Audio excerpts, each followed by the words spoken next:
បាទជំរាបសួរពុកម៉ែបងប្អូនអរគ្នាថ្ងៃនេះយើងចេញបាន3ឈុតបងប្អូនណាឈុត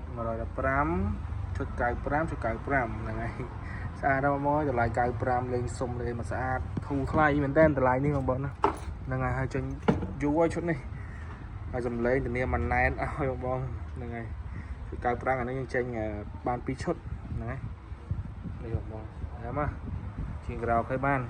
ស្ដាប់បានជាងក្រៅឃើញបានមាន Bluetooth មក flash 10 memory បានក៏ចាប់បងប្អូនណាឥឡូវឈុត115និយាយតាម solo មកគ្រូអាទៀតហ្នឹងហើយហើយគាត់យកម៉ៃមួយឈុតម៉ៃ GB ហ្នឹងនៅតាមខេត្តទាំងអស់បងប្អូនណា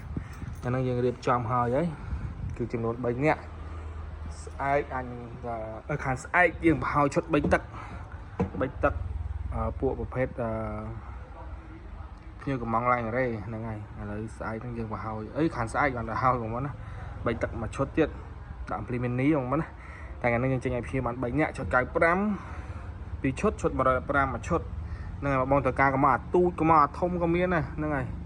នេះកម្មកអាធំអីក៏ខ្ញុំរៀបដែរបងប្អូនណានោះឲ្យបានចូល5កេសទៀតបងប្អូនទាន់បើកដាក់អី